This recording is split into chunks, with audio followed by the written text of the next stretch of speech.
we want to produce homes, a place that's very livable, very functional. And for this development, I noticed that the facade paint, I think that's something that gives it a very unique facade. All thanks to a good developer who's able to help a lot of property owners to actually make their first pot of gold. After we launched, they announced a MRT station nearby. Yes. Oh, yes. Right. Yes. They have raised the bar. Oh, yes. A lot of catch up on the market. I'm not just selling Koyo lah.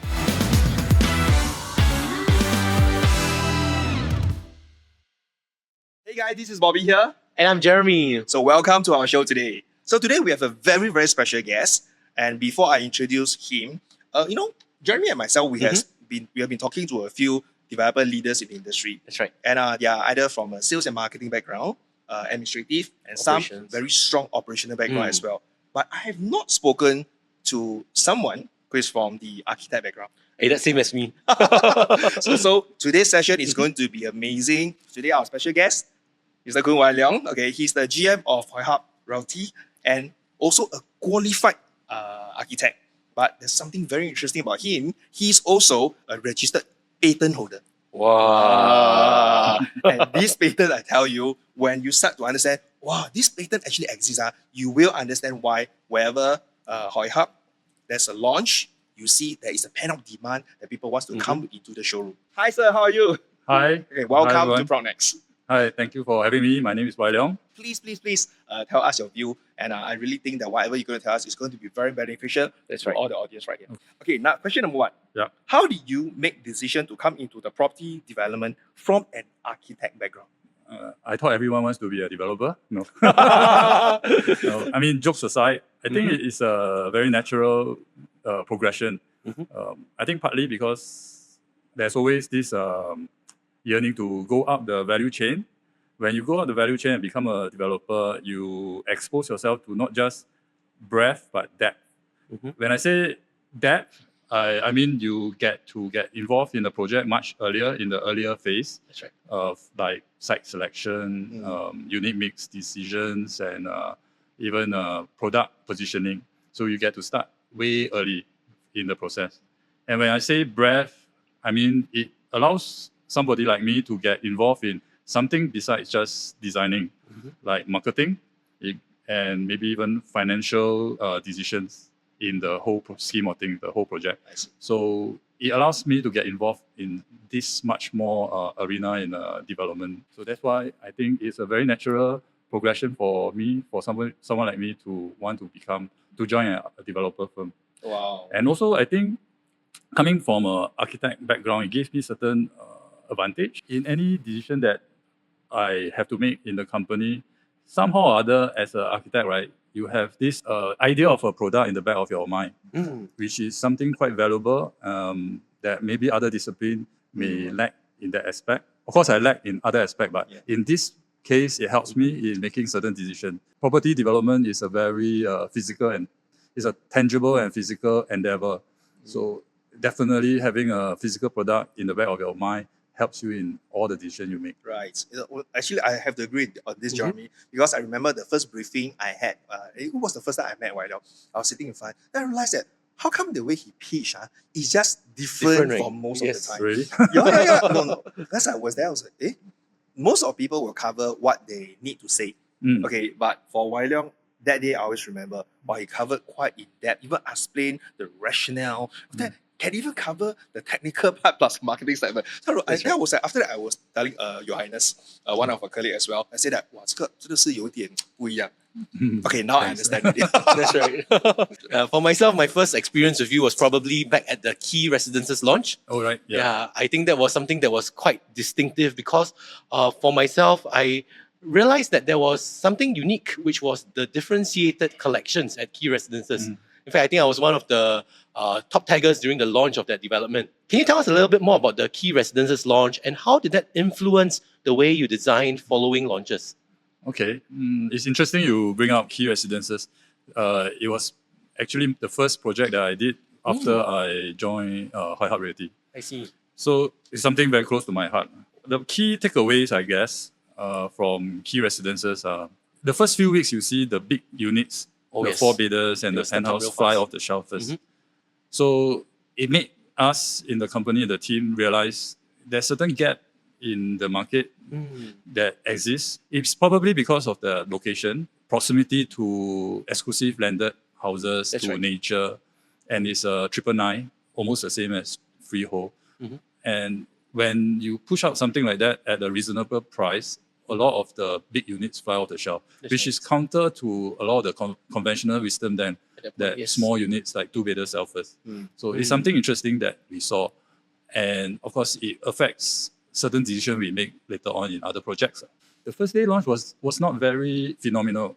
It's at the standard then. That's right. That's right. It wasn't phenomenal. I think 20% odd. But having said that, you find that the sales are very consistent and it's consistently healthy throughout the length of the sales period. It allows certain things to happen along the way. For example, we see a lot of announcement along the way. For example, the cross-island line yes, that's to right. come about and allow the price to gradually increase throughout the years, and still demand was quite healthy.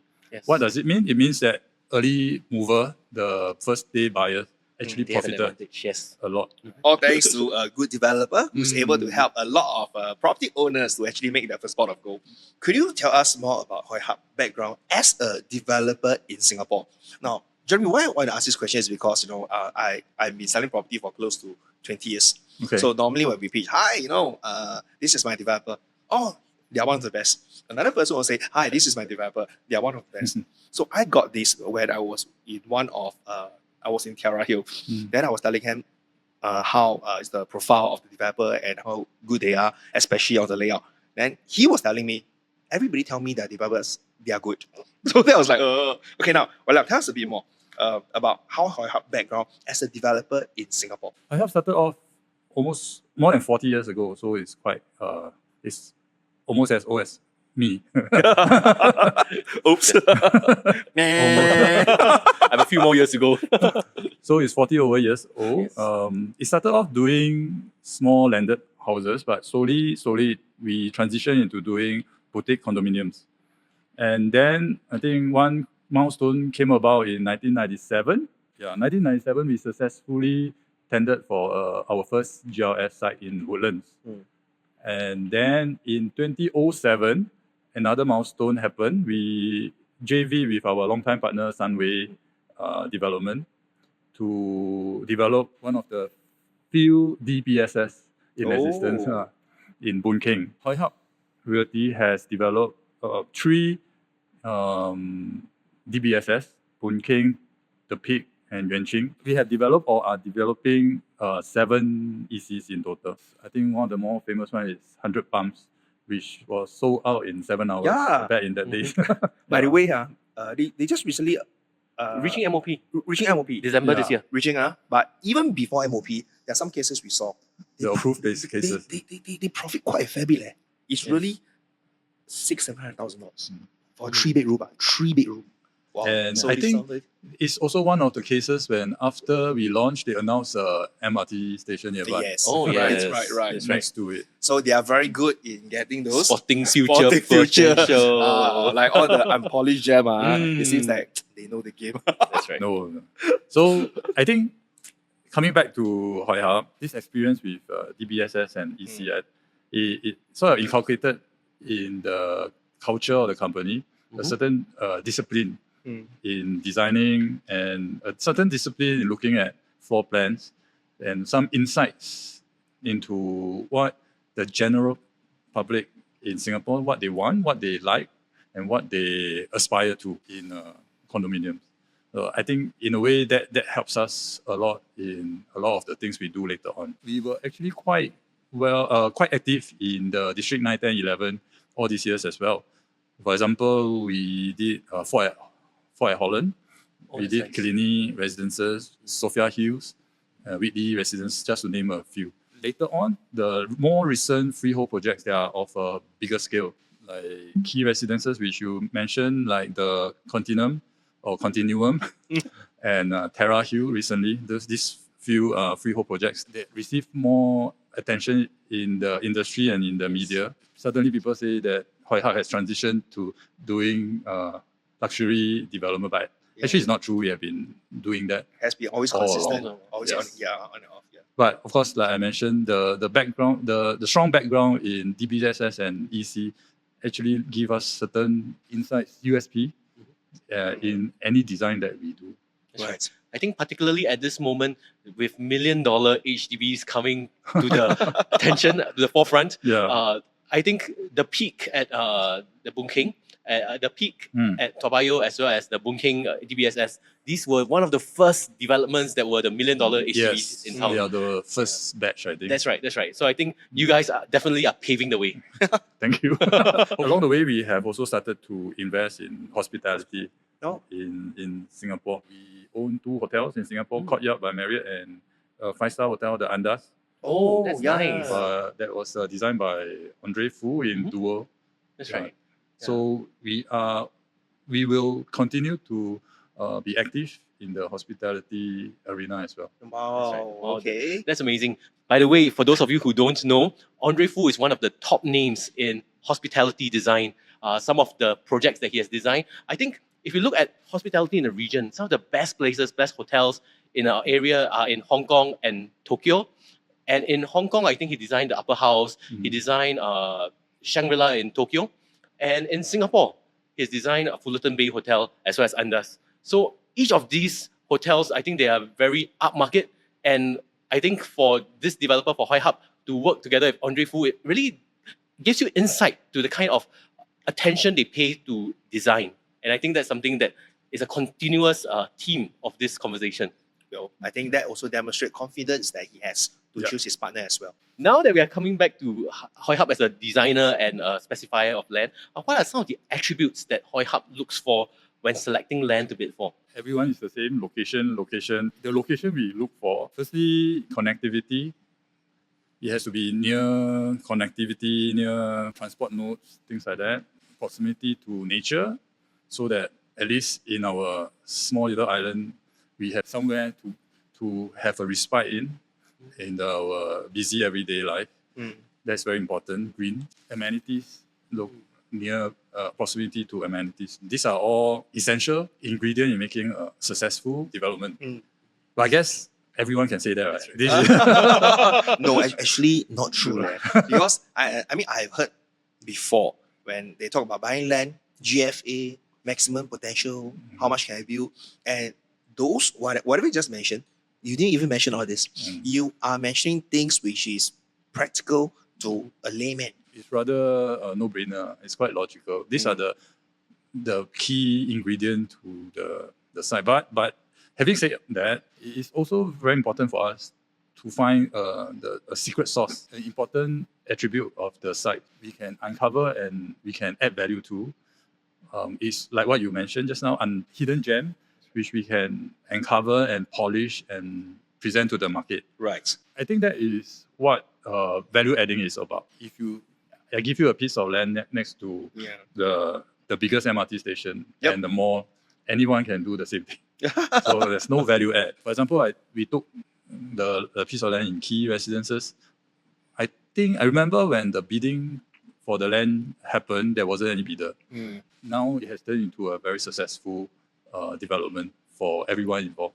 And we even add value to the area by building a public road to serve Sunset Way. So it's a win-win for everyone. I can name a lot, like Sophia Hill, we did the conservation for 3 historical buildings and turned the whole top of the hill into a very iconic development and quite successful as well. Terra Hill will be the next example. It's something that we can take and convert into a gem in the future that will benefit not just ourselves, but we also have to benefit the buyer, the owners, and the area. I like what you say about, everybody can buy a land, a good land, example, but it's actually what you do with the land.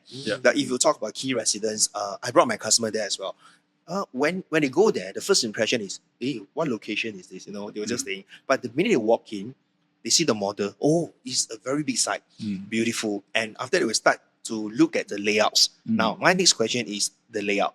Now, can you share with us some of the common factors that contributed towards a key success for Hoi Hub? Like example, everybody will talk about layout from Hoi Hub. And almost everybody. So could you share with us what are some of the major contribution to this success? Us having a very strong foundation and work ethic, like I mentioned, a discipline in our design. We want to produce homes. And by that, I mean we want to produce a place that is very livable, very functional, and practical.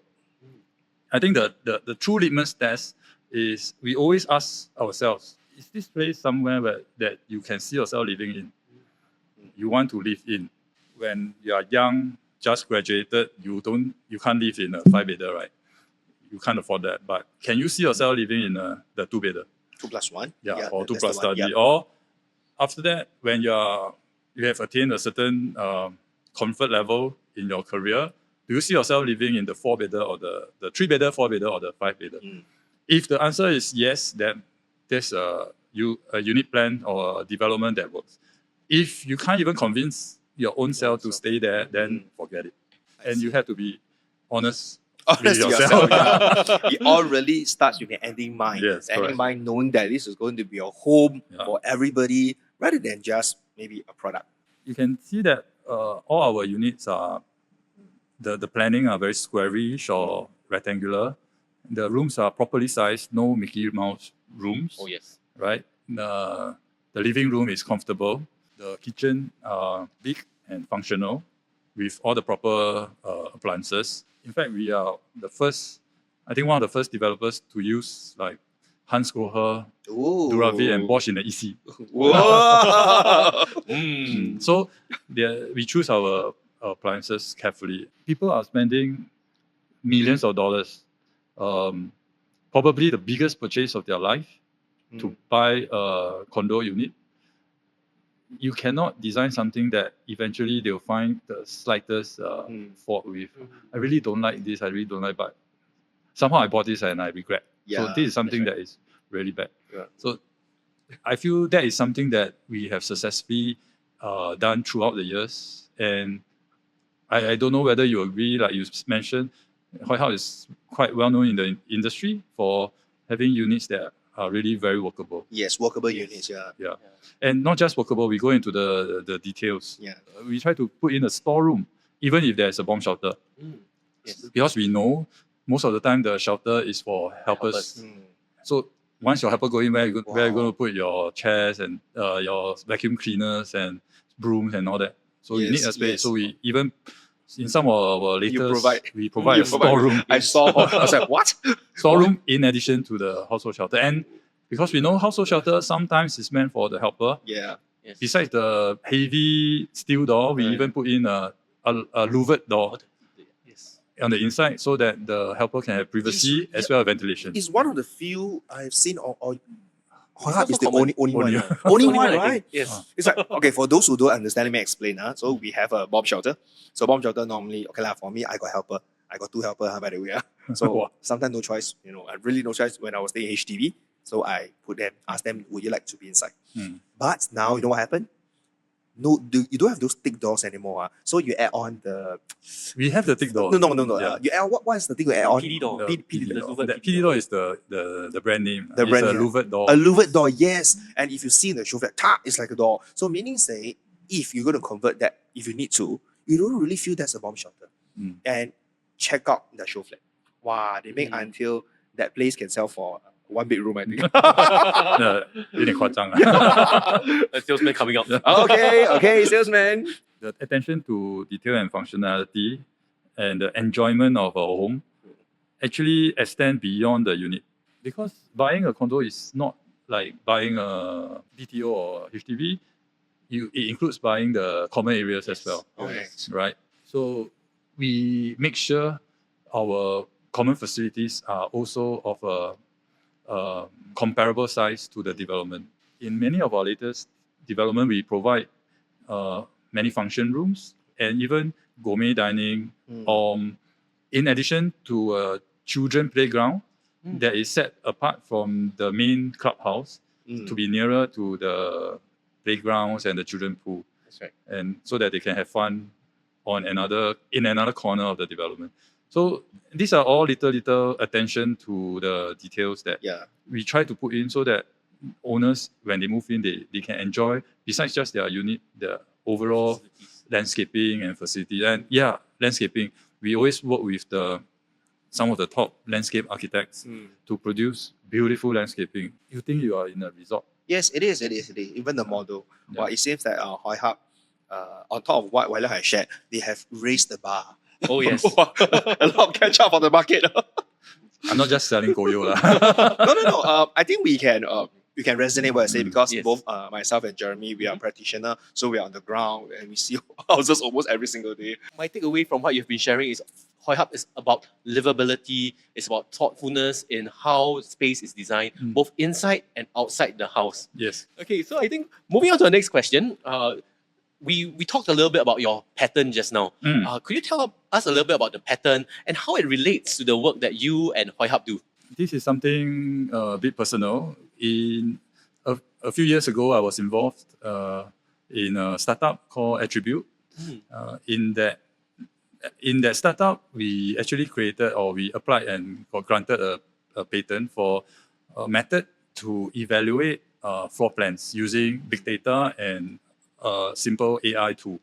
So the whole idea is to empower the user, be it agents or buyers, to enable them to tell floor plans apart from each other and to be able to understand plans better, to find a good fit for their lifestyle. If you want to find a dining room that is big, and a kitchen that is good enough for big scale cooking, the app is supposed to be able to find one for you. How it helps in my present line of work, basically, this app was a crystallization of all the insights and experiences when I was working as an architect doing a lot of residential projects. During our times when we compare floor plans, Oh yes. we actually photocopy on transparency. And put on Then we overlay. overlays. No joke, that's exactly what we do. So I didn't know about this. If I would know about this, right, it'll be okay. I need something 25 square meter and above plus a 9 square meter common room. My master bedroom has to be 15 square meter and above, blah, blah, blah. I think that'll be so fast. Yeah. Wow. You can ask Prop Next to do one.